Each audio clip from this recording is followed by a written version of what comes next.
Muy bien, lo primero que tenemos que ver, doctores, viene a ser la clasificación, ¿correcto? Acá te traigo una clasificación básicamente, o mejor dicho, de importancia clínica, ¿ya? Clasificación de importancia clínica. Miren, una primera manera para clasificarlo acá a estas bacterias es en base a la pared celular, ¿correcto? Hay bacterias que obviamente tienen su pared celular y es una pared rígida, hay otras que tienen una pared flexible y hay otras que no tienen pared.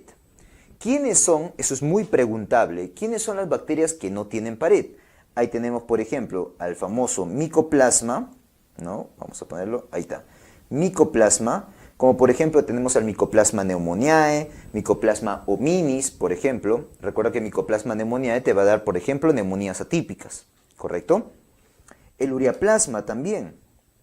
Ureaplasma uralítico, ¿no? Que da infecciones abajo, ¿ok?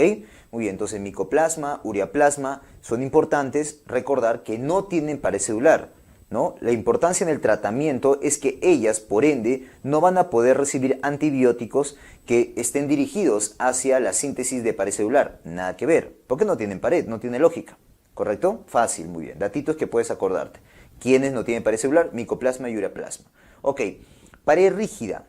Okay. O bueno, vamos a la pared flexible. En la pared flexible, doctores, es una pared que le hace adoptar una forma a la bacteria, como si fuera una espiroqueta, como una culebrita, ¿correcto? Justamente de ahí, por eso, estas tres bacterias que te voy a presentar, se les conoce como las espiroquetas, porque su pared es flexible. ¿Quiénes son las espiroquetas? Treponema, Borrelia y Leptospira. El treponema, principalmente el treponema pallidum, que nos va a dar, pues, doctores, de la famosa sífilis, ¿ok? El borrelia, hay borrelia, por ejemplo, recurrentis, que te va a dar la fiebre recurrente. Hay la borrelia burgdorferi, ¿no? Que te va a dar la famosa enfermedad de Lyme, ¿ok? La leptospira también es otra espiroqueta. Ahí tenemos a la Leptospira interrogans, la cual te va a dar la leptospirosis. ¿Correcto? Muy bien. Entonces ahí tenemos esas dos principales al lado. En el medio tenemos a aquellas bacterias que tienen pared rígida, ¿ok? Unicelular de vida libre, ¿ya? Esta, doctores, ahí puedo aplicar lo que es la famosa tinción de Gram, muy usada para clasificar estas bacterias. Ahí tenemos dos, la Gram positivos y las Gram negativas. Gram positivos porque se tiñen más o menos de un color medio azulino, ¿correcto? O violeta. Azulino, violeta, azul o violeta. Y la Gram negativo es un color medio rojizo o rosa, también le dicen. ¿Ya? ¿Quiénes tenemos en Gram positivos? Ahí podemos todavía subclasificarlas en formas o la forma que tiene la bacteria, en cocos y en bacilos, ¿correcto? En cocos tenemos ahí al famoso estafilococo, ¿no? El cual tú sabes, doctores, que para que un Gram positivo coco sea estafilococo, tienes que ser catalasa positivo, ¿correcto? A su vez, este estafilococo se puede dividir en coagulasas. Coagulasa positivo, coagulasa negativo. Los coagulasa positivos, ¿quiénes son? Es el estafilococo aureus. Los coagulasa negativos, ¿quiénes son? Todos los demás, es decir, estafilococo epidermidis a la cabeza, estafilococo hominis, estafilococo saprophyticus, por ejemplo. Esos son estafilococos coagulasas negativos. A la cabeza, epidermidis. ¿Ok? Muy bien. Los estreptococos. Para que yo diga que una bacteria es un estreptococo, tiene que ser una bacteria Gram positivo, coco, pero catalasa negativo. ¿Ok? Ahora, dentro de los estreptococos yo lo puedo clasificar según puedan o no puedan o cómo hacen hemólisis en una placa de agar. ¿Correcto? Puede haber alfa, beta o gamma hemolítico. ¿Ya? Alfa, beta o gamma hemolítico. ¿Correcto? Los alfa, por ejemplo, Streptococcus pneumoniae. Estreptococo del grupo Viridans. Los beta, el del grupo A, según la clasificación de Lancefield. Ahí tenemos al Streptococo piógenes. O del grupo B, según la clasificación de Lancefield, Streptococo agalactiae. Y por último, los gamma. Los gamma, los que no hacen hemólisis. Recuerda, alfa hemolítico, hemólisis parcial. Beta hemolítico, hemólisis total. Y gamma hemolítico, hemólisis parcial. ¿Correcto? Ya, dentro de los gamma hemolíticos tenemos al Streptococcus bovis y al Streptococcus faecalis. ¿Correcto? Muy bien, listo. Luego tenemos a otros que son el peptococo y peptoestreptococo. ¿Correcto? Que no son de tanta importancia clínica, básicamente se asocian a infecciones en cavidad bucal. ¿Ok? Muy bien. Oiga, doctor, ¿por qué lo puso color diferente? Ah, porque estos amarillitos, ¿ok? Son aerobios o anaerobios facultativos. En cambio, los de color azul son anaerobios estrictos, ¿correcto? Anaerobios. Muy bien, listo. Dentro de bacilos, ¿no?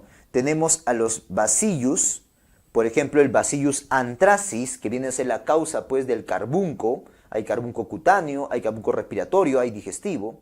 También hay otro Bacillus, el Bacillus cereus, que es causa de intoxicación alimentaria, ¿correcto? ¿Por consumo de qué?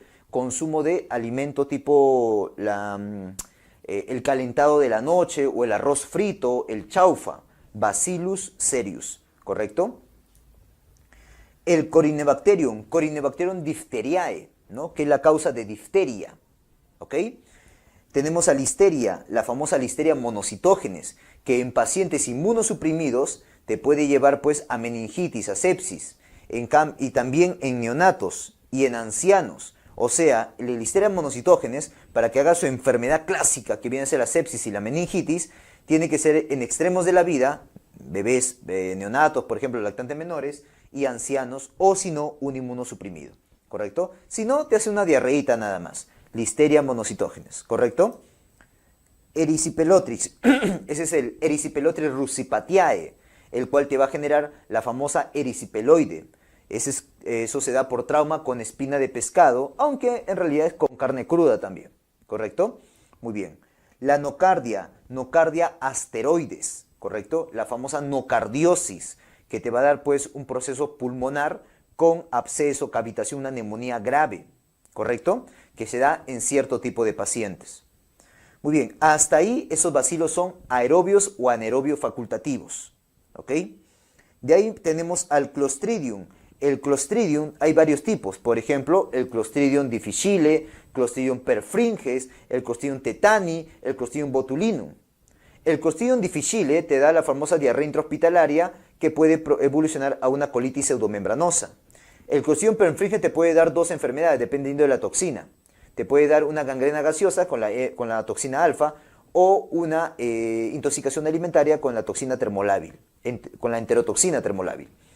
La Clostridium tetani, mediante la tetanoespasmina, te da el tétanos, y el Clostridium botulinum, mediante la toxina botulínica, te da el botulismo, que es diagnóstico diferencial con miastenia gravis. ¿Correcto? Muy bien, esos son los Clostridium. Propionobacterium.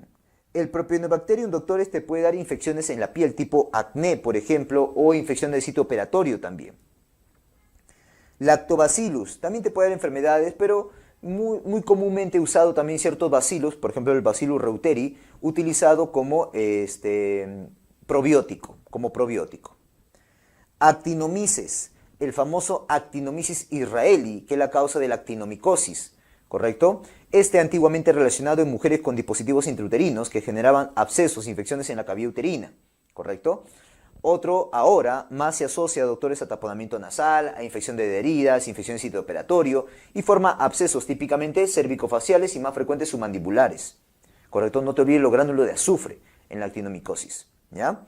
Muy bien. Un datito, doctores. Estos azules, por si acaso, son anaerobios. Ahora, doctores, dentro de estos bacilos hay dos que quiero que te recuerdes que forman esporas. El Bacillus tiene la capacidad de formar esporas, al igual que el Clostridium tiene la capacidad de formar esporas. Por eso les dicen a estas bacterias esporulados. También se les dice así. ¿Correcto? Muy bien. Pasemos al otro lado, a los gram negativos. Dentro de los gram negativos, tú sabes que hay gram negativo porque es color rosa o rojito, ¿ok?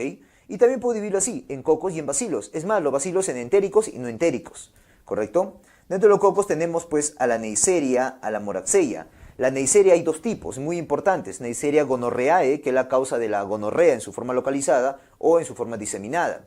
La Neisseria meningitis, que te va a dar pues meningitis, meningococcemia o la meningitis fulminante. ¿Ok? La Moraxella, doctores, por ejemplo, hay una Moraxella angularis, que te da un tipo de conjuntivitis, ¿ya? Otra Moraxella, por ejemplo, la Moraxella catarralis, que es la tercera causa más frecuente de otitis media aguda y también de sinusitis, ¿ya? Y de ahí tenemos una que es anaerobio, que es la Veillonella. No es tanta importancia clínica acá. Veillonella, ¿ok? Dentro de los bacilos gram negativos, tenemos, por ejemplo, a la Escherichia, la más importante y la más frecuente, la Escherichia coli, que hay varios tipos. La Escherichia coli uropatógena, que te causa ITU, las que hacen enfermedades digestivas, tipo diarreas. Ahí tenemos a la enterotoxigénica, enteropatógena, enteroagregativa, la enteroinvasiva y la enterohemorrágica, ¿correcto? También tenemos otra E. coli, o bueno, las mismas E. coli que pueden llevarte a infecciones perinatales, tipo doctores endometritis o infecciones neonatales, tipo sepsis, tipo meningitis, ¿ya? En neonatos. La Klebsiella, ahí tenemos la Klebsiella pneumoniae, ¿correcto? Klebsiella pneumoniae, que te da de la famosa neumonía pesada.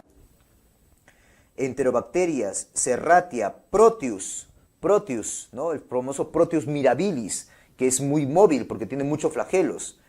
La Salmonella, la más importante, la Salmonella notifis. Ahí tenemos por ejemplo, Salmonella enteridis. Las notifi te hacen salmonelosis. Y las tifi o paratifi te dan fiebre tifoidea. Vamos a ver eso. La Shigella, característicamente te da diarrea, ¿no? Hay varios tipos de Shigella. Sonei, ¿cómo se llama? La Shigella flexneri, que es la más frecuente, ¿correcto? La Sonei, que es la más leve. Hay Shigella también Dysenteriae, que su serotipo 1 se relaciona a Shu, por ejemplo, ¿ok? La Yersinia, hay Yersinia enterocolítica, que te hace un cuadro gastrointestinal, parecido a una TB, por ejemplo, una TB enteroperitoneal se parece, ¿ya? Pero hay otra Yersinia que es más importante, la Yersinia pestis, que es la causa de la peste, ¿correcto? Muy bien, vamos a ver eso. Su reservorio, que es el roedor, cómo se transmite, pues, a través de la pulguita, que es la Xenopsidia chiopis. El vibrio, el famoso vibrio cholerae, que es la causa de ¿quién? Del cólera. ¿Correcto? Es esa diarrea profusa que en menos de 24 horas te lleva a un shock hipovolémico. Recuerda que la toxina del cólera llega a su gangliosio GM1. ¿Ok? Campylobacter jejuni. Hay otros Campylobacter, por ejemplo, Campylobacter fetus, por ejemplo. Pero más importante acá, Campylobacter jejuni, que es causa de diarrea, una diarrea de tipo disentérica. Claro, primero acuosa y luego disentérica. Típico de lactantes, asociado a aves, palomas, ¿correcto? Helicobacter pylori, que se asocia a gastritis, a úlcera péptica, ¿ok? Hasta ahí, esos eran aerobios o anaerobios facultativos. De ahí tenemos a bacteroides, por ejemplo, Bacteroides fragilis, que es importante en infecciones intraperitoneales o intraabdominales, ¿correcto? Por ejemplo, en pacientes posoperados. O en apendicitis, por ejemplo, es la bacteria más frecuentemente encontrada. Fusobacterium también tenemos ahí, ¿correcto? Fusobacterium, que te puede dar la angina de Vincent. Bacilo no entérico, ahí tenemos a la Pseudomonas. Ahora sí, la más importante es la Pseudomonas aeruginosa, ¿correcto?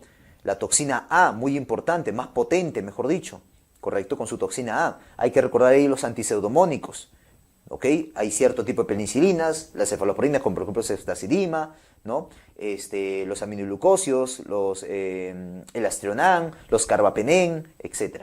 ¿Ya? Muy bien. Acinetobacter, ¿correcto? Ahí tenemos, por ejemplo, Acinetobacter baumannii, que te puede dar ciertas neumonías, ¿ya? Haemophilus, hay, por ejemplo, el Haemophilus influenzae, que el tipo B era clásicamente la causa, pues, de la epiglotitis, neumonía, meningitis, ¿no? Ya no se ve tanto gracias a la vacuna, obviamente. Bartonella, hay 3 Bartonellas que tienes que recordar: la Bartonella genselae, la Bartonella quintana, la Bartonella basiliformis. La genselae, ¿ok?, te va a dar, pues, la enfermedad por arañoso de gato o angiomatosis basilar también. La quintana te va a dar la enfermedad o la fiebre de las trincheras o angiomatosis basilar también, dependiendo de la inmunidad del paciente. Y la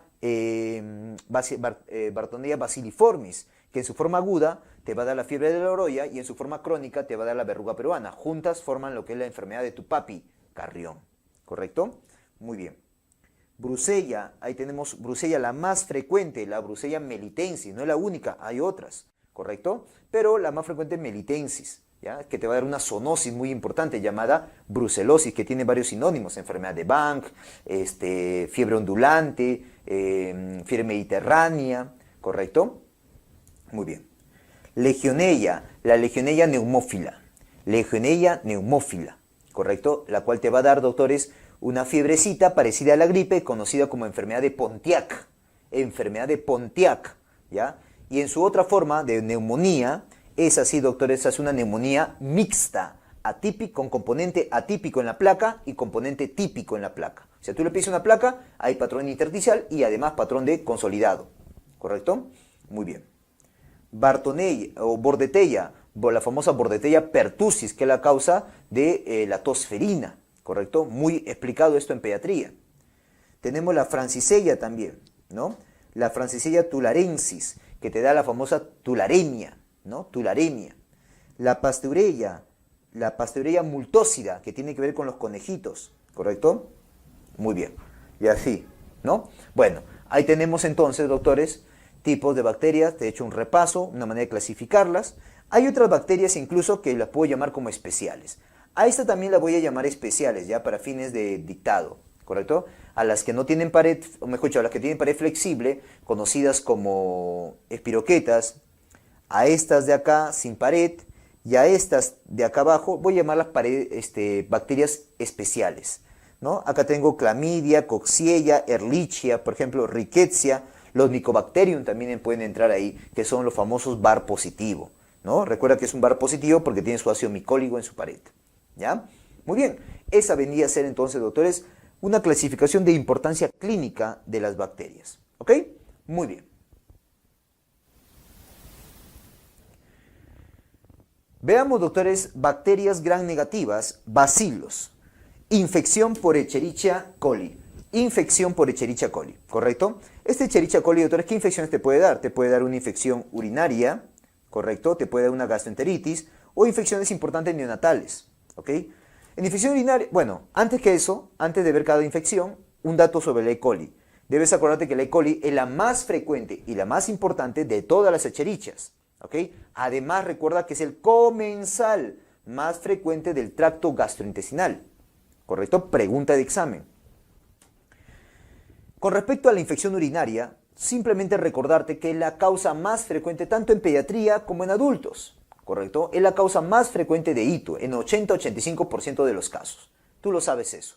La vía como llegó hacia la vía urinaria es vía ascendente, no te olvides, ¿correcto?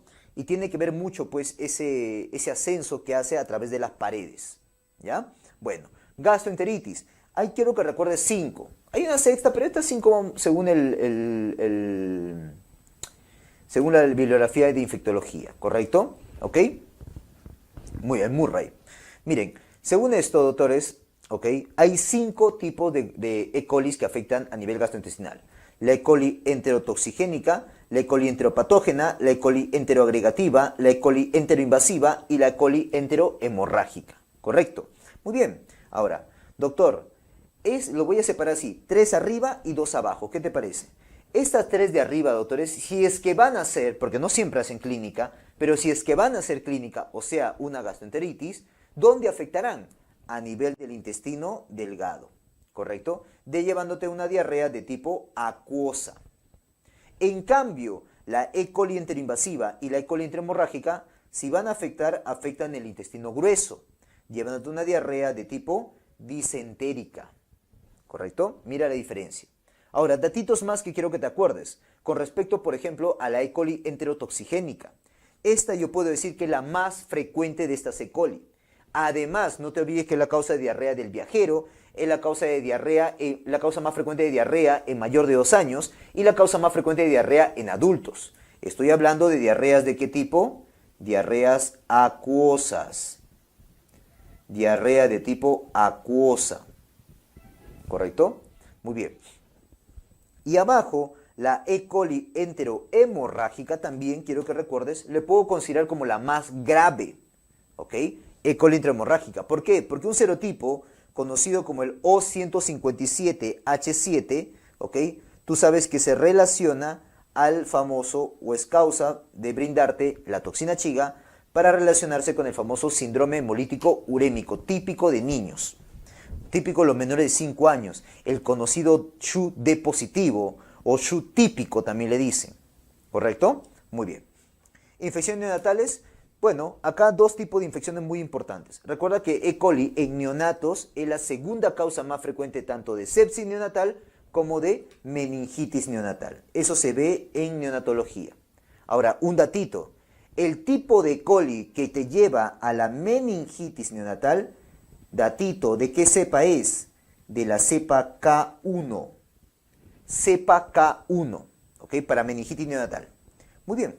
Y no solamente estas infecciones neonatales, ¿no? También se ha visto infecciones en endometrio, ¿no? La fiebre puerperal también puede ser causado por E. coli, ¿ok? Muy bien. Bacterias gram negativos, bacilos, infección por Klebsiella pneumoniae, ¿ok? Esta te da un tipo de neumonía extrahospitalaria. Dato de epidemia, doctores, factores de riesgo, o sea, ¿en qué paciente se va a presentar este?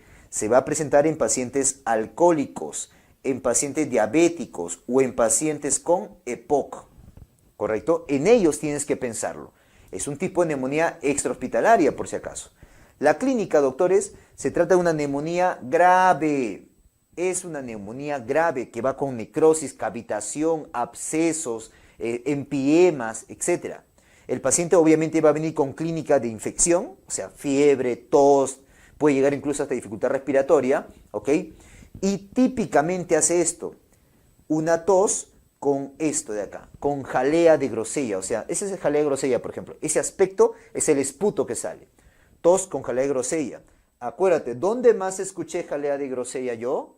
También escuché jalea de grosella, por ejemplo, en intususcepción, ¿correcto? Ok, muy bien. Invaginación intestinal en niños. Muy bien. Y le gusta afectar el lóbulo superior derecho. Por eso, para el diagnóstico, sería importante que le pides una placa y vas a ver ahí la clásica imagen por la cual se le brinda el nombre a este tipo de neumonía.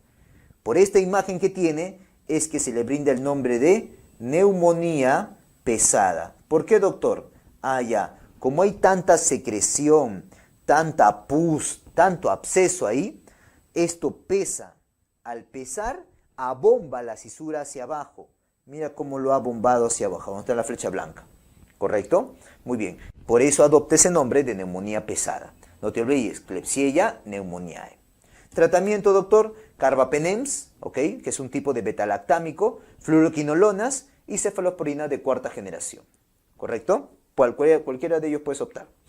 Muy bien. Infección por Proteus mirabilis. Causa ITU. Puede dar otras infecciones también, ¿ok? Pero acá vamos a ver la de ITU. Primero recordar, ya, un datito sobre este Proteus mirabilis. Esta bacteria, doctores, tiene un montón de flagelos, como estás viendo ahí, un montón, ¿ya? Por tal motivo, como tiene un montón de flagelos, es muy, pero muy móvil. Es muy móvil, ¿correcto? Recuerda ese datito. También recuerda que esta bacteria es ureasa positivo. No te olvides, una bacteria importante, no es el único, pero una bacteria importante, representante del tracto urinario, que además es ureasa positivo, Proteus mirabilis. ¿Ok? Pero, si yo te digo, una bacteria importante, representante del tracto gastrointestinal, que es ureasa positivo, ¿quién es? Helicobacter pylori. ¿Correcto? Muy bien. Factores de riesgo en quién se puede presentar en pacientes que tienen, por ejemplo, algún tipo de uropatía obstructiva o aquellos que tienen sondaje urinario permanente. En ellos tienes que pensar este tipo de infección, ¿ok? En la clínica obviamente van a venir como una infección urinaria, ¿correcto? O sea, ¿es causa de infección urinaria? Sí, pero menos frecuente, ¿ok? Tú sabes que dentro de las ITUs, lo has visto en nefrología o lo verás en nefrología, lo más frecuente, doctores, es que sea E. coli. Menos frecuente, hay lejos, Proteus, Serratia, ¿correcto? Muy bien.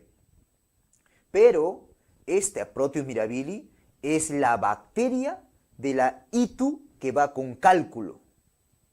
O sea, un cálculo que va con ITU. ¿Qué bacteria sería? Proteus mirabilis. Ya, doctor, ¿qué cálculo es ese? El famoso cálculo de Estrubita. Recuerda que este es un cálculo radiopaco. Está compuesto, ¿por qué? Fosfato amónico magnésico. Son tres componentes importantes. Fosfato amónico magnésico, los famosos cálculos de Estrubita. ¿Ya? Muy bien. Dentro del diagnóstico, obviamente, pues te vas a ayudar de exámenes, tipo examen de orina, y en el examen completo de orina vas a ver esto, pH alcalino, o sea, más de 8, o sea, no cualquier alcalino. Recuerda que el pH normal es un poco ligeramente ácido. Acá está alcalino, ¿ya? Y los famosos cristales de fosfato amónico magnésico, ¿ya? Urocultivo, obviamente, para encontrar la bacteria, e imágenes para encontrar al cálculo, ¿correcto? E incluso puede ser por ecografía y por radiografía. E incluso, doctores, si es radiografía, puedes encontrar este tipo de forma, esta imagen típica, el signo de tu amigo. ¿De mi amigo, doctor? Sí, en asta de venado. ¿Ok?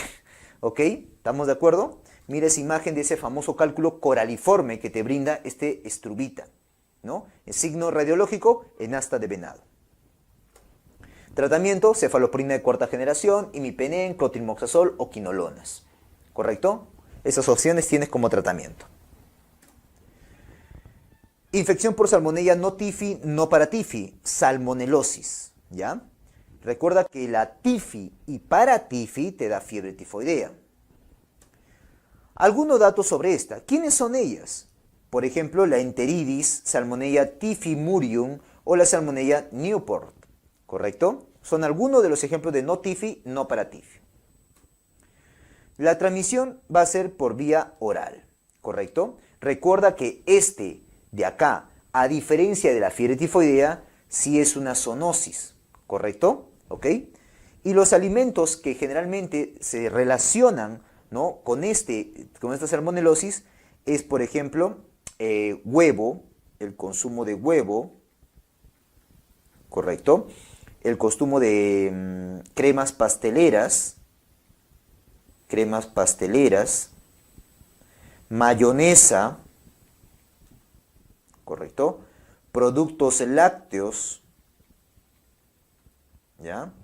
E incluso el simple contacto con animales, por ejemplo, las aves de corral. El simple contacto con los animales, ¿correcto? También, tú lo metes a la boca, te pones en contacto con una gallina, un gallo que está infectado con esto, lo metes a la boca y entra, pues, doctores, esta bacteria por la vía oral, ¿ok? Muy bien, por eso decimos que es una zoonosis, ¿ya? Estos alimentos contaminados también vienen, pues, porque se contaminaron de productos de animal, ¿correcto? Muy bien. En la clínica periodo de incubación no es tan largo, ¿eh? 6 horas a 2 días, mira, ¿ok? Te va a dar una geca disentérica que te puede llevar a bacteriemia y es por eso que te brinda la fiebre también, ¿correcto? Muy bien. Se puede presentar en brotes, ¿correcto? Todos van a comer en un solo lugar y hay un brote ahí de salmonelosis. La duración tiene resolución espontánea, 3 a 5 días, y a diferencia de lo que es la fiebre tifoidea, acá no hay portador crónico. En fiebre tifoidea sí hay portador crónico.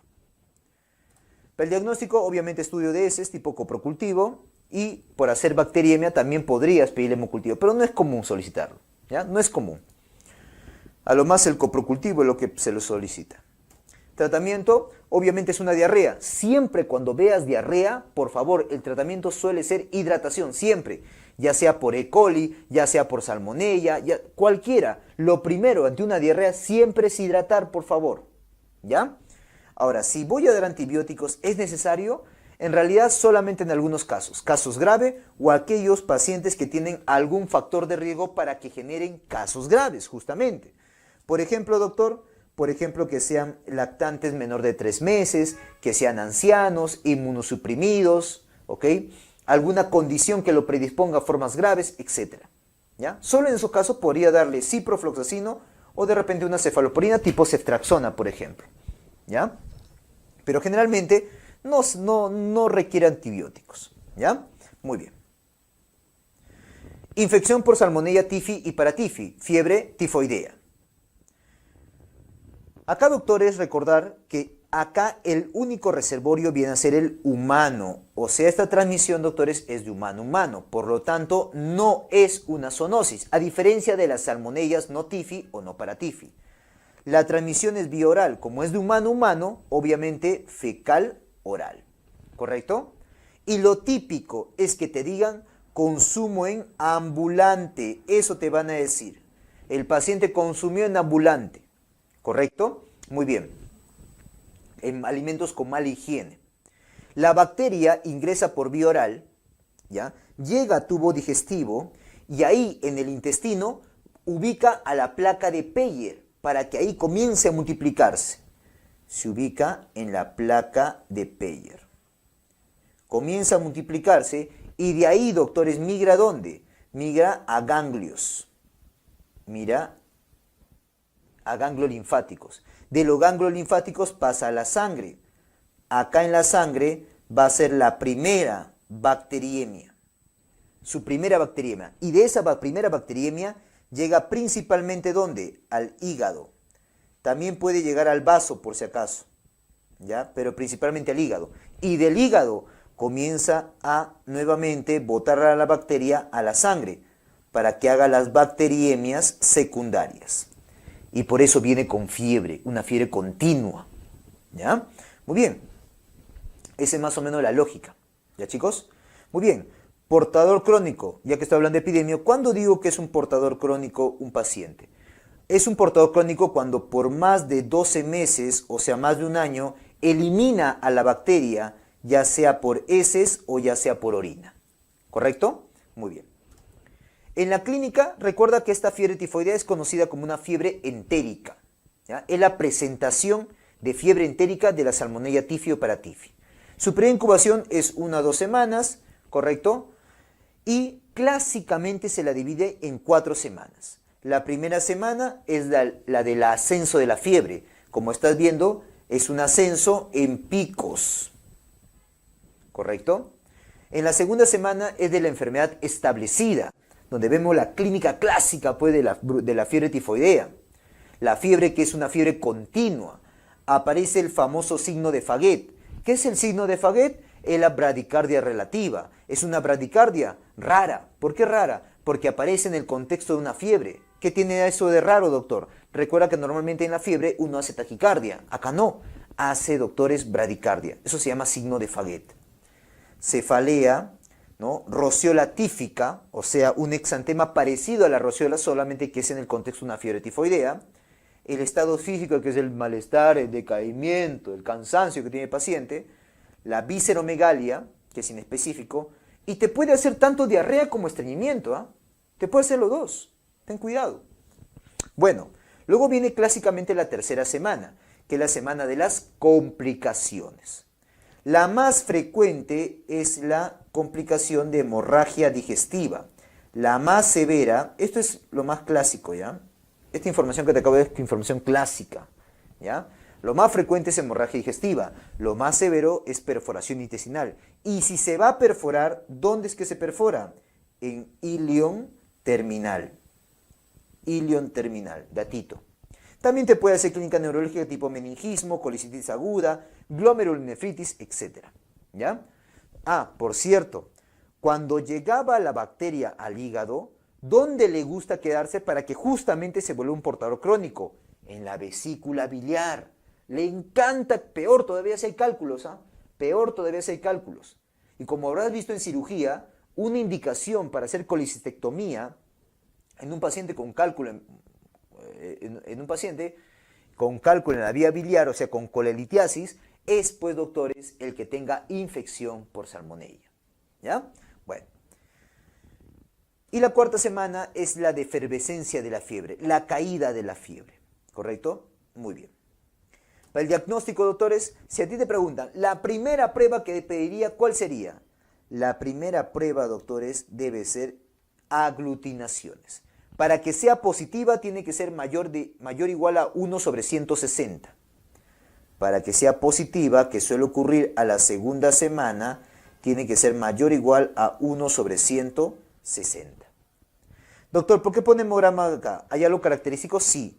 No te olvides que el hemograma cursa con una leucopenia con desviación izquierda. ¿Correcto? Leucopenia con desviación izquierda. Cultivos. No te olvides que el hemocultivo viene... Ah, por cierto, este tipo de hemograma aparece también a la segunda semana, o se ve en la segunda semana. Ahora, doctor, el hemocultivo, datos de los cultivos. si vas a pedir un gol estándar, sería el hemocultivo, gol estándar. Y si lo vas a pedir, tiene que ser en la primera semana. Es el mayor momento donde vas a encontrar positividad. El mielocultivo, doctores, es conocido como el más sensible, ¿correcto? El más sensible y por ende el más rentable. Y le puedes pedir en cualquier semana, porque siempre sale positivo, o casi la mayoría de los casos sale positivo. Urocultivo y coprocultivo, si es que piensas pedirlo, debes pedirlo en la segunda a tercera semana. Ahí deberías pedirlo, ¿correcto? Muy bien. Listo. Tratamiento, doctores, bueno, depende. Si estamos en infección aguda, o sea, en la misma fiebre tifoidea, ¿ok? Pregúntate, ¿está complicado o no está complicado? Si no está complicado, ok, primera opción, ciprofloxacino por 7-10 días y segunda opción, acitromicina por 5 o 7 días. Todo vía oral, ¿correcto? Ahora, doctor, y si está complicado, puede darle ceftriaxona, pero por más tiempo, 10 a 14 días, ¿ok? Si es una infección crónica, o sea, portador crónico, ahí tienes que darle ciprofloxacino por vía oral, pero por más tiempo, 4 semanas. Vía oral, 4 semanas, ¿correcto? Esta es la famosa fiebre tifoidea, fiebre continua, ¿ok? Muy bien. Bacterias gram negativos, bacilos, infección por Shigella, ¿ok? La shigellosis. Algunos datos de esta Shigella. Recuerda que esta Shigella, doctores, ¿ya? Podemos tener, por ejemplo, Shigella flexneri, que esta viene a ser la más frecuente. La Shigella dysenteriae yo le voy a decir que es la más grave. ¿Por qué, doctor? Porque su serotipo 1 se asocia al síndrome hemolítico urémico. Shigella bodei no tiene ningún dato. Shigella sonnei sí, porque esta es la más leve. ¿Correcto? La más leve. Algunos datos, doctores, el reservorio es humano, por lo tanto no es una zoonosis, ¿ok? La transmisión es vía oral, por lo tanto si es de humano a humano tiene que ser fecal oral y no hay portador crónico tampoco, ¿no? Es pues el consumo de alimentos contaminados con ese de pacientes que han tenido Shigella, ¿ok?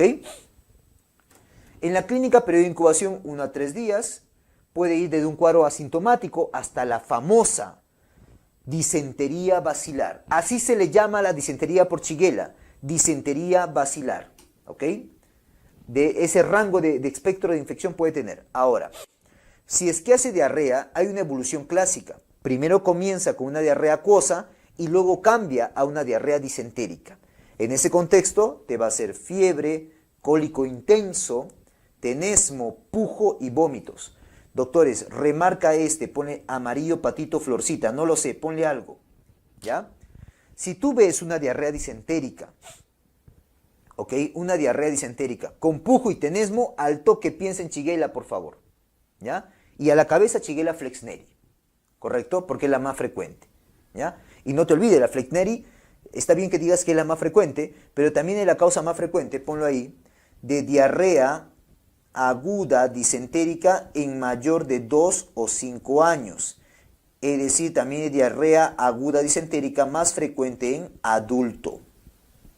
¿Ya? En los adultos. Muy bien. No te olvides. Pujo, tenesmo, al toque, marca, Shigella. Diagnóstico, obviamente examen de ese tipo, reacción inflamatoria, coprocultivo, etc. ¿no? Y dentro del coprocultivo, ahí te dejo 3 cultivos que encontré por ahí que pues deberías usar para Shigella.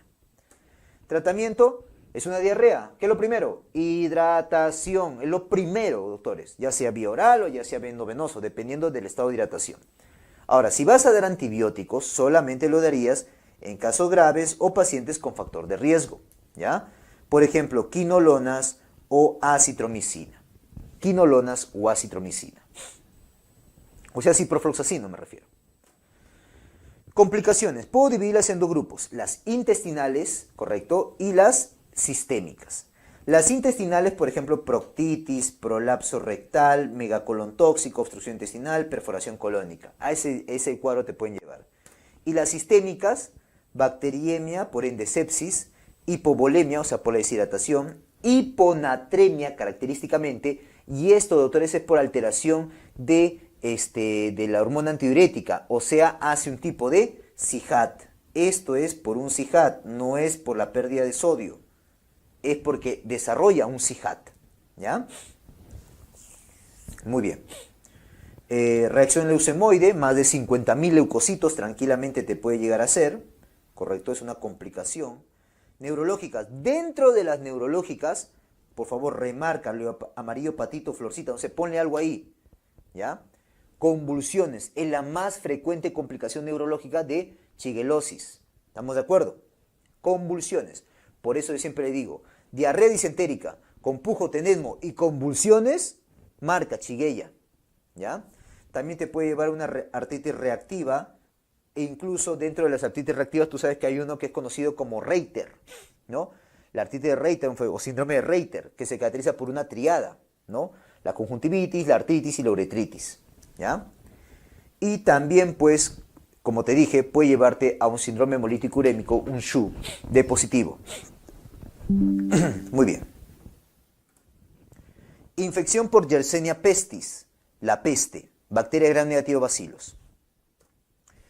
¿Qué reservorio tiene esta? Reservorio animal. Hay varios animales, pero el representante, el clásico, el típico, roedores, el Ratus spp, ¿correcto? El cual, doctores, mediante su vector, que viene a ser la pulga de la rata, la famosa Xenopsilla cheopis, ¿ya? Ahí está. Va a llegar, pues, doctores, por una picadura hacia el humano, ¿ya? Eso es lo clásico. Pero también puede existir una transmisión de humano a humano. O sea, la infección en realidad es una zoonosis que viene del animal, en este caso la rata, a través de la pulguita, que es el vector, hacia el humano. Pero puede haber transmisión de humano a humano en la forma neumónica, por inhalación, ¿ya? Sí puede existir. Bueno. En la clínica, doctores, entonces el paciente va a desarrollar tres tipos de peste. La peste bubónica, que por cierto es la más frecuente, la peste septicémica, segundo puesto, y la más rara, felizmente, pero la más grave, la peste neumónica. No te olvides, bubónica, la más frecuente, y neumónica, la más grave. 100% mortalidad en la neumónica, ¿ya? Ya. Lo normal o lo clásico, doctores, es que el humano se infecte y haga peste bubónica, pero también podría ser de frente peste septicémica o de frente una peste neumónica, pero eso es raro, ¿ok? Lo más probable es que sea una septicémica secundario a la neumónica, o sea, así. Vamos a poner mejor. O sea, lo más común es que sea una peste bubónica que lleva a una peste septicémica. Esas son las formas secundarias, que son las más frecuentes. Esto es lo más frecuente. Igual acá, que sea una peste bubónica que lleva a una neumónica. Esto es lo más frecuente. ¿Correcto? Que sean secundarias. Ya, muy bien. La peste bubónica, doctores, hay una picadura inaparente, o sea, no se acuerda el paciente que le ha picado una pulguita, ¿ya? Viene con fiebre, escalofríos, cefalea, debilidad. Doctor, esa es clínica inespecífica. Entonces, ¿qué yo marcaría? Así que, ¿de qué tengo que guiarme para decir que esta es una peste bubónica? De los bubones, pues, ¿no? Doctor, ¿y los bubones qué cosas son? Un bubón es un ganglio aumentado de tamaño con compromiso de la piel circundante. Eso es un bubón. Y el lugar más frecuente es justamente, como ves acá en la imagen, a nivel inguinal. ¿Correcto? Eso debes guiarte. Los famosos bubones. ¿Qué es un bubón? Ganglio aumentado de tamaño con compromiso de la piel circundante. En la septicémica, el paciente viene con fiebre, síntomas inespecíficos del tracto gastrointestinal, síntomas generales. Eso no te ayuda mucho. Lo que te va a ayudar es que el paciente rápidamente desarrolla, así como acá te ha ayudado los bubones, esto: sepsis, falla multiorgánica, shock, coagulación intravascular diseminada. Y lo típico es que haga esto, mira. Necrosis, mira, ahí están los bubones. Necrosis a nivel periférico, ¿correcto? ¿Ok? En partes distales. La neumónica, igual, fiebre, obviamente con clínica respiratoria tipo disnea, dolor torácico, hemoptisis, y este es lo más importante. 100% de mortalidad, doctores. 100% de mortalidad. O sea, paciente con peste neumónica, mejor comprar el cajón de una vez. ¿Ya? ¿Estamos de acuerdo? Bueno. Para el diagnóstico, doctores, ¿ya? Obviamente cultivo. El cultivo puede sacar una muestra del bubón, de líquido cefalorraquídeo, de esputo, de sangre, etc., ¿no? Puedes cultivarlo. La tinción. Hay, por ejemplo, la tinción de Grish-Giemsa, la de Whison y la de inmunofluorescencia. Acá en estas tinciones de Giemsa o la de Grish, la de Giemsa, Whison, voy a ver esta forma. Una forma de bacteria en forma de imperdible cerrado. Mira, parece un imperdible, ¿no? Forma de imperdible cerrado, ¿ya? Otro, también en la inmunofluorescencia, forma de bastones, ¿ya? Muy bien.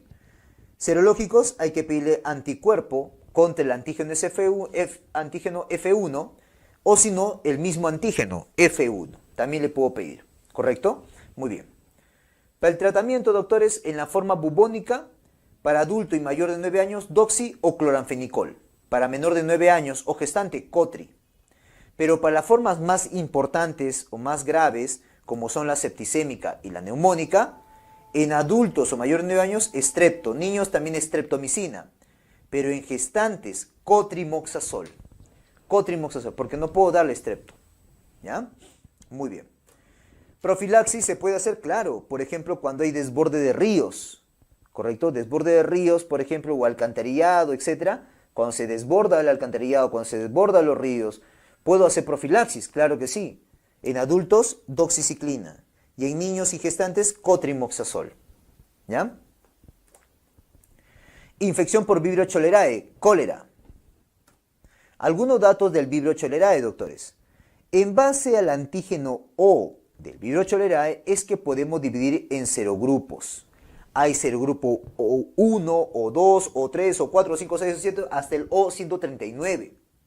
Doctor, ¿tantos? Sí, pero en realidad los que hacen cólera son solamente el O1 y el O139. Principalmente el O1. Principalmente el O1.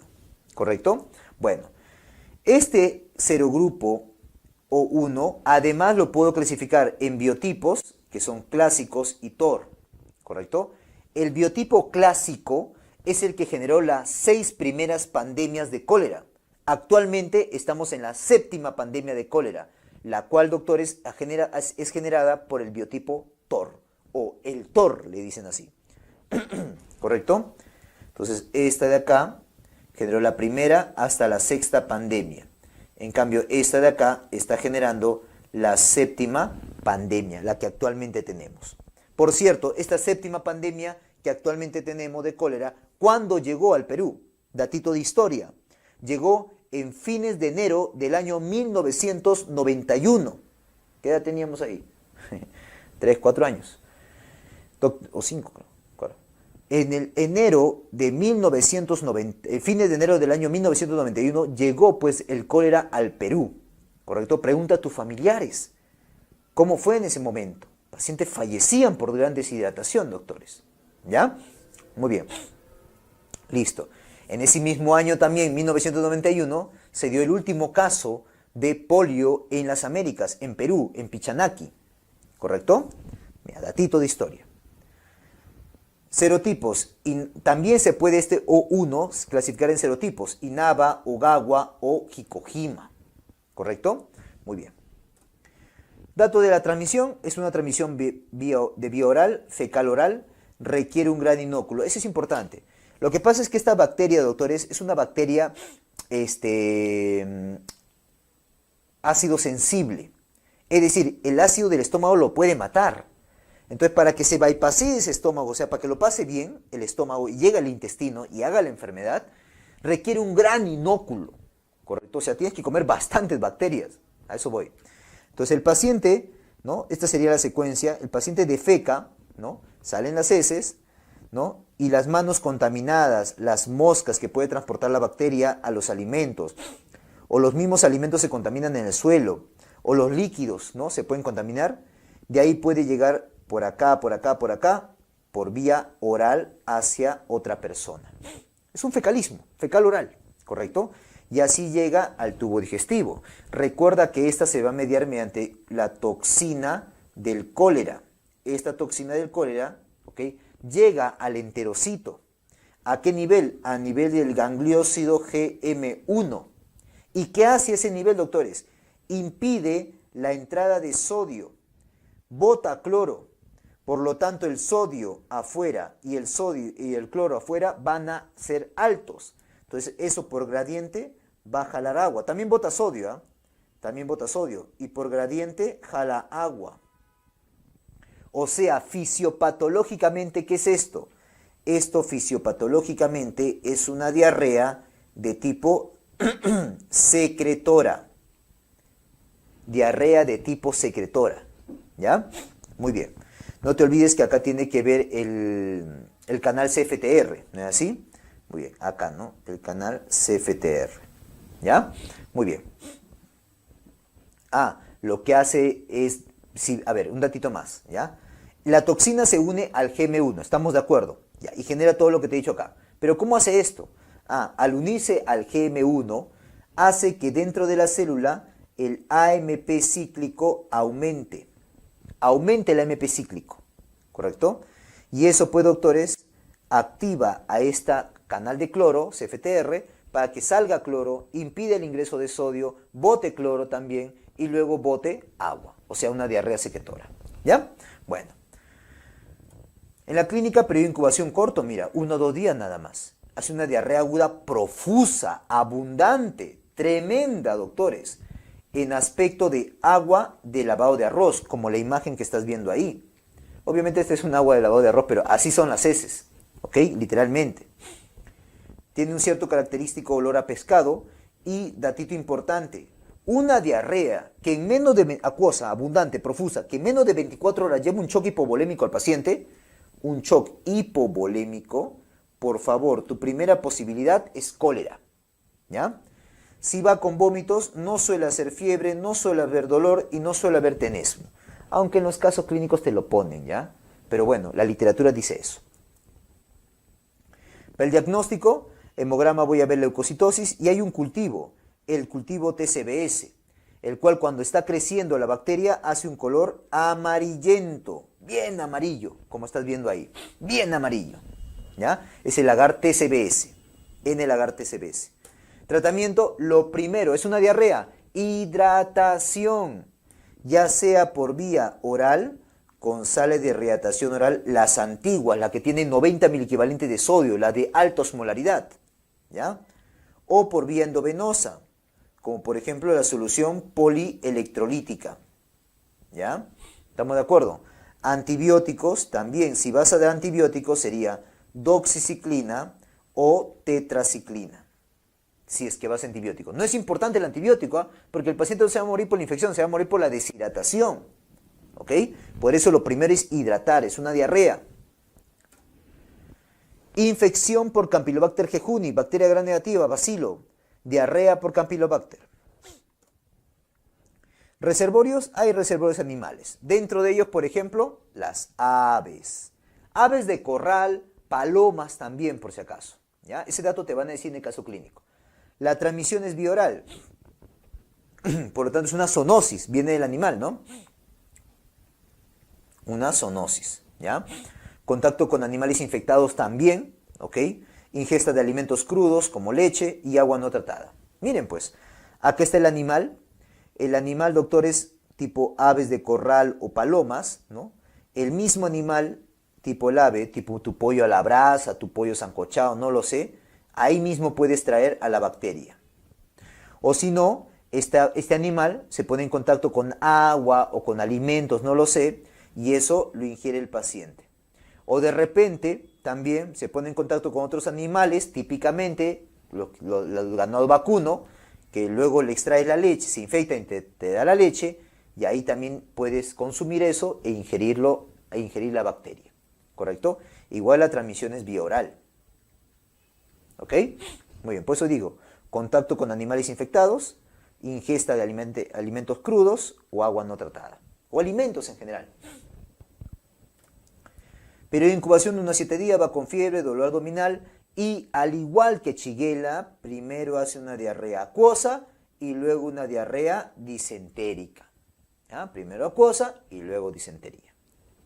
Diagnóstico, obviamente un examen de heces tipo coprocultivo y tratamiento, lo primero, como te dije siempre, es la hidratación. Lo primero.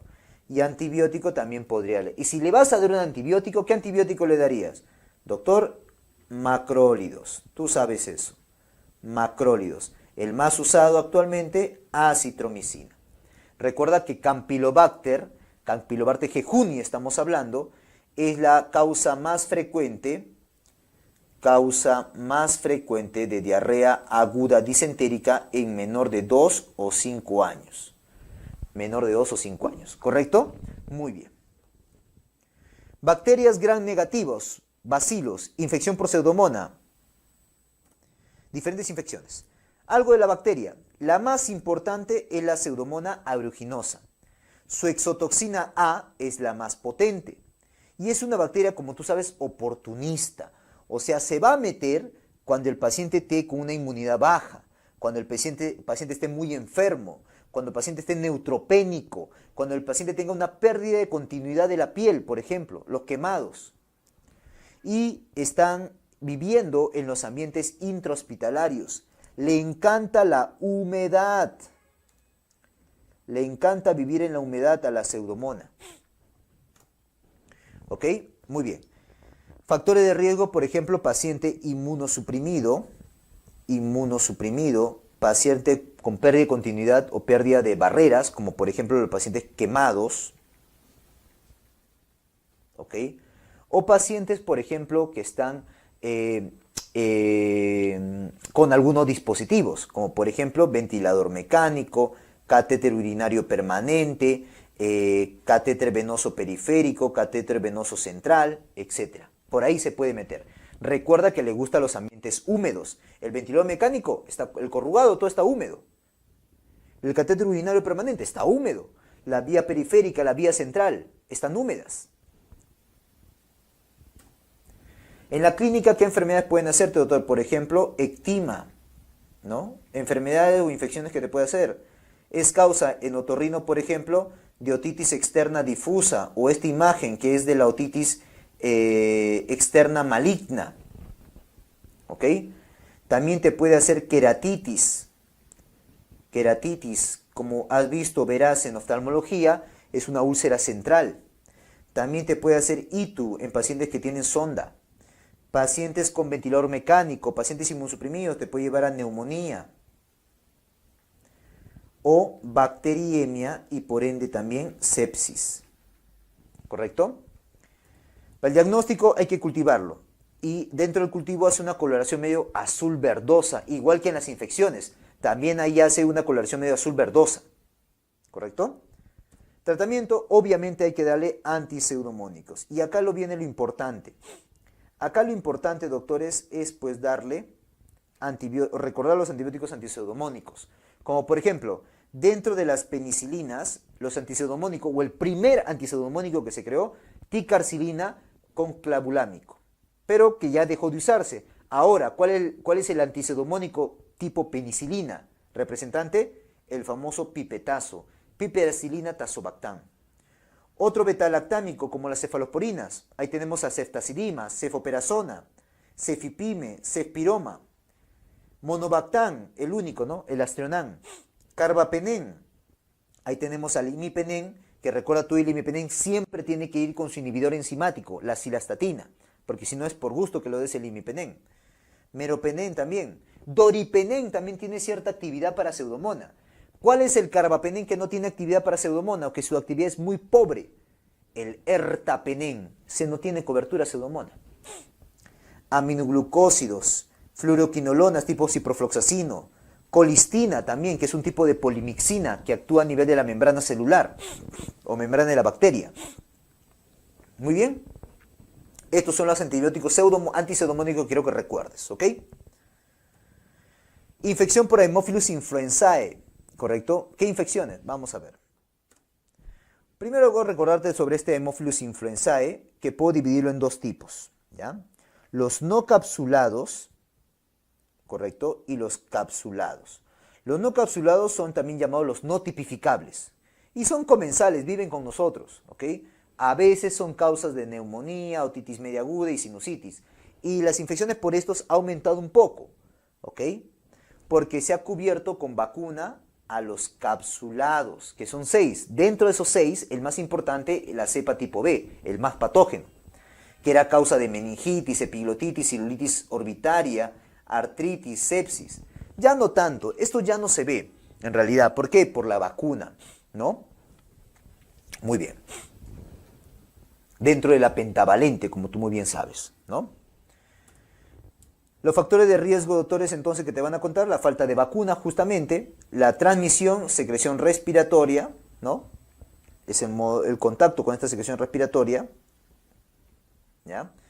En la clínica, la más representante de estas es la epiglotitis. Ahí está, la epiglotitis, ¿no? Que clara, se amplía esto en pediatría, ¿no? No te olvides que eso es típico de los niños preescolares. Adoptan un paciente que viene con estridor severo, que luce mal, con gran dificultad respiratoria, cianosis, boca abierta, posición de trípodes, y así, ¿no? ¿Ok? Desaturación, etc., ¿no? Tú verías así, por ejemplo, mira cómo están inflamadas esas epiglotis, ¿ya? ¿Y qué es lo que no debo hacer? No debo hacer uso de baja lengua, porque si no se cierra esa glotis y chao, ¿ya? Diagnóstico, por ejemplo, además de tu hemograma, hemocultivo, etc., puedes pedir una radiografía lateral de cuello, en la cual voy a ver clásicamente, pues, doctores, el famoso signo de dedo de pulgar, que no viene a ser otra cosa más que la epiglotis inflamada. Tratamiento: primero cuida la vía aérea, una intubación, y luego da el antibiótico. Y si le voy a dar antibiótico, uno de los más usados es ceftriaxona. ¿Correcto? Ceftriaxona. Infecciones por Haemophilus ducreyi, chancroide.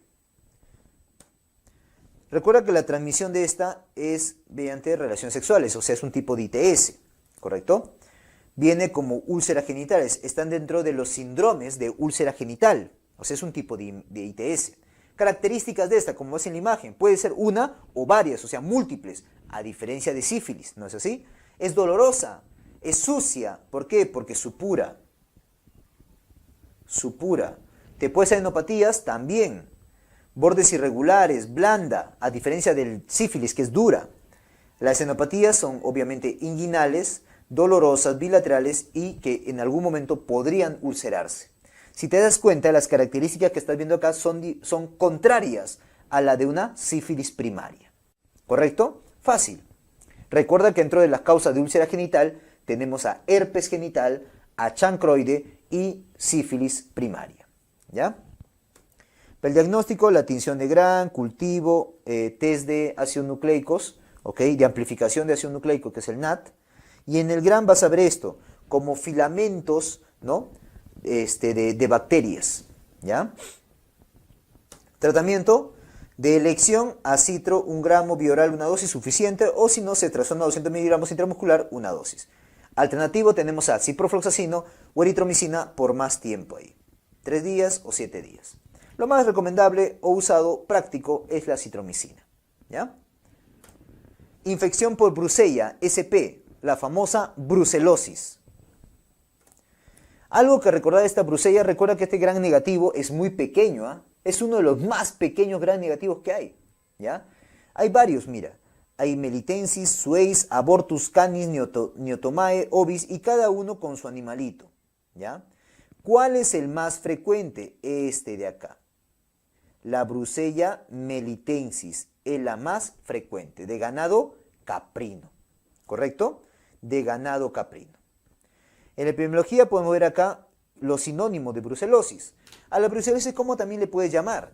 Le puedes llamar fiebre ondulante, fiebre mediterránea, enfermedad de Bang, B-A-N-G, ¿correcto?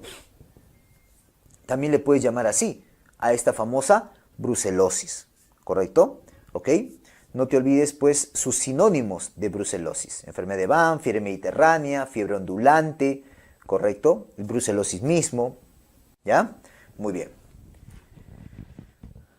Reservorio animal, sí, por lo tanto es una zoonosis, a diferencia de fiebre tifoidea, ¿no? Que no era una zoonosis.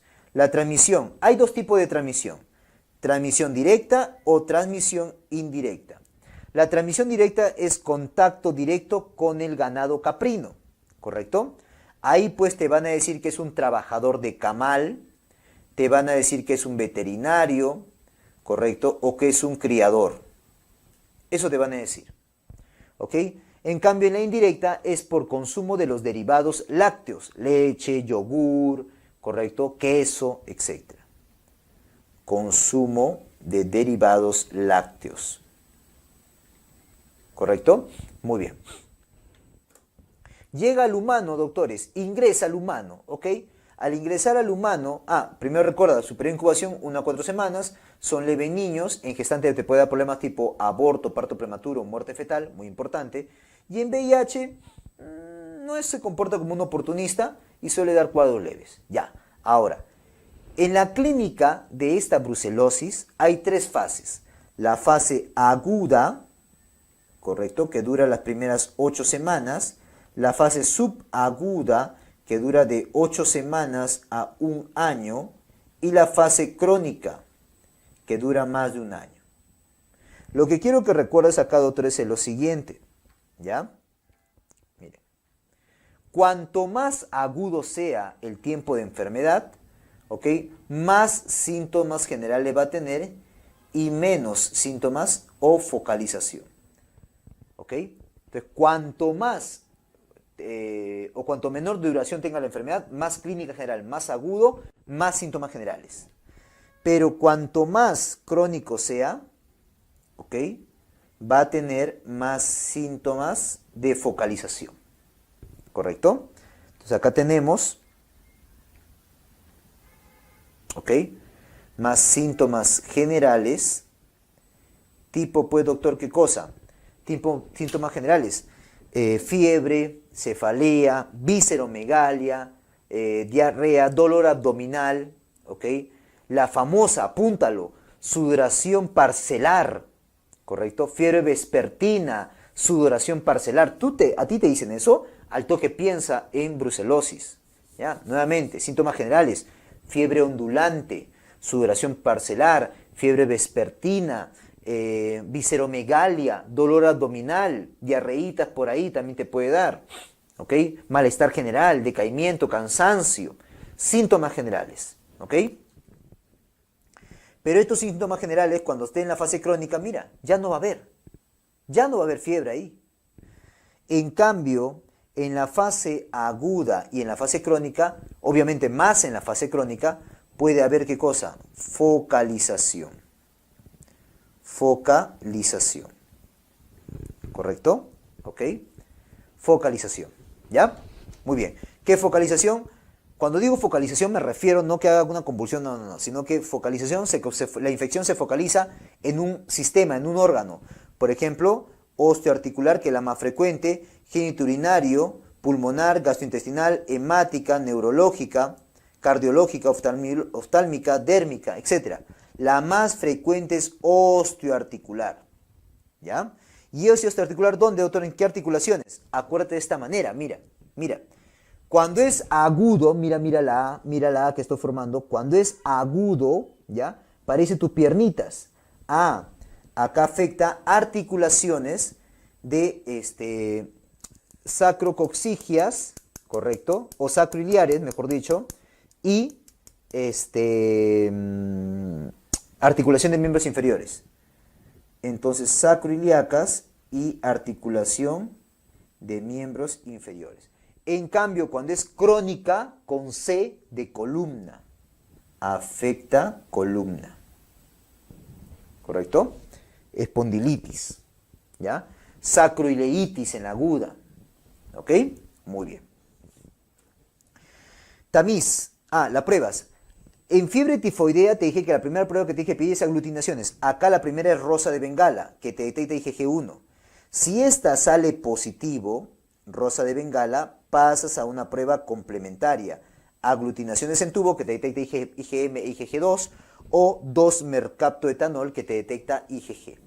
¿Correcto? Con respecto a los cultivos, doctores, ahí puedo pedir hemocultivo o mielocultivo. Recuerda que el hemocultivo, ¿ya?, viene a ser el más específico y el mielocultivo viene a ser el más sensible, más rentable y para muchos el gol estándar, ¿ya? Aunque esto va a variar, ¿ya? ¿Correcto? ¿Ok? Tengámoslo de esta manera, porque para otros, mejor no lo digo, porque para otros el hemocultivo viene a ser el gol estándar acá. Ya depende de la fiabilidad del laboratorio, ¿ya? Esto sí, más específico, más sensible, más rentable, ¿ya? En la radiografía, doctores, acá en columna, ¿ya? Tú puedes pedir una radiografía de columna en la cual vas a ver que en las vértebras, principalmente las dorsales inferiores, cómo se desprende el borde anterior de la vértebra. Ese desprendimiento del borde anterior de la vértebra, ¿ya? Se llama signo de Pedro Pons. O pedir una resonancia magnética en la cual pues voy a ver, ¿no?, una espondilodicitis, ¿ok? Tratamiento para adultos y mayores de 8 años, doxy más rifa por 6 semanas de lo clásico, o si no, la rifa la reemplazo por genta, 2 semanas. Para menor de 8 años, cotrio más rifa o eritro más rifa, y gestante o lactante, cotrio más rifa o eritro más rifampicina. ¿Correcto? Muy bien. Infección por Bartonella, ¿correcto? Infección por Bartonella. Ahí vamos a ver la enfermedad por arañazo de gato, la fiebre de las trincheras y la enfermedad de Carrión. Miren, doctores, tenemos acá 3 Bartonellas, ¿ya? La Bartonella Genselae, la Quintana y la Basiliformes. La Genselae tiene como vector, ¿quién? A la pulguita, ¿ok? Ahora, este Genselae, ¿qué enfermedad te va a dar? Depende si llega en un paciente inmuno, ¿ok?, o llega en un paciente inmunodeprimido. Si llega la bacteria en un paciente inmuno, ¿ok?, ahí te va a dar la enfermedad por arañazo de gato. Pero si llega en un paciente inmunodeprimido, te va a dar la famosa angiomatosis basilar, que es algo parecido, similar al sarcoma de Kaposi. ¿Ok? Muy bien. Bueno, la enfermedad por arañazo de gato, ¿porque se caracteriza? Una tríada. Así le digo yo, una tríada. Fiebre, adenopatía y arañazo. Es una adenopatía regional, ¿ya? Fiebre, adenopatía y arañazo. Digamos que acá está el arañazo, adenopatía regional y fiebre. ¿Ok? La prueba que tienes que pedir IgG, que doctor, ¿no es IgM? No, es IgG, ¿ya? ¿Por qué? Porque la IgM de la Bartonella Genselae, la IgM, aparece, pero aparece muy poco y se va rápido, por lo tanto no lo vas a detectar. Así que solamente te valdrías de la IgG, ¿ya? Tratamiento, acitromicina. Bartonella Quintana, acá el vector viene a ser piojos, ¿ya? Ahí está. También parecido, depende en qué paciente llegue la bacteria, si llega en un paciente inmunocompetente o llega en un paciente inmuno-OK. Si llega en un paciente inmunocompetente, fiebre de las trincheras. Si llega en un paciente inmunodeprimido, angiomatosis basilar, que es algo parecido al sarcoma de Kaposi, como ya te dije. ¿Ok? Bueno, acá en la fiebre de las trincheras va con fiebre, cefalea, malestar, mareo, dolor óseo en la tibia, típico de ellos. ¿Y por qué se le llaman las trincheras o fiebre de las trincheras? Porque justamente el hacinamiento, la mala higiene, ¿no?, permite el contagio, pues, o el contacto con estos piojos, ¿correcto? Por donde se transmite esta Bartonella Quintana. Serológicos, anticuerpos, PCR, cultivo también, pero puede ser difícil. Dale doxy más genta, doxy por 4 y genta por 2 semanas, ¿ya? Ahora sí, la Bartonella basiliforme, la más importante. Su vector es el mosquito Lutzomia. El mosquito Lutzomia, ¿ya? ¿Qué enfermedad te causa? Recuerda que tiene tropismo, esta bacteria tiene tropismo por 2 células, por los hematíes y por las células endoteliales. La evidencia clínica o la expresión clínica por el tropismo a las células, a los hematíes, es justamente la fiebre de la orolla, la fase aguda. En cambio, el tropismo que tiene esta bacteria a las células endoteliales, eso se expresa clínicamente como la verruga peruana. ¿Ya? Muy bien. Entonces tenemos acá la famosa enfermedad de Tupapi. Enfermedad de Tupapi, ¿quién es? Enfermedad Carrión, pues. ¿Ya? Tiene la fase aguda y la fase crónica. En la fase aguda conocida como fiebre de la orolla y la fase crónica conocida como verruga peruana. En la fiebre de la orolla, doctores, 3 cosas quiero que recuerdes. Fiebre, cefalea y una anemia con ictericia. Fiebre, cefalea y anemia con ictericia. Eso, si te hubiera dicho de la selva, piensas en malaria. Pero acá te voy a decir de la sierra, principalmente Ancash. Ahí piensas en ¿quién? En fiebre de la orolla, ¿ya? Y así como fiebre tifoidea tenía su tercera semana de las complicaciones, acá tiene también su semana de la complicación, que es la segunda semana. Y puede ser complicaciones tanto no infecciosas como infecciosas. No infecciosas se basa en los daños del órgano, ¿no? O de órganos. hematológicos, gastrointestinal, cardíaco o cardiológicos, neurológicos, etc. Los infecciosos es que se sobreinfecta o se reactiva un microorganismo, como por ejemplo salmonella, toxoplasma, shigella, histoplasma, neumocistosis, tuberculosis, malaria, etcétera, etcétera, etcétera. ¿Ya? Muy bien.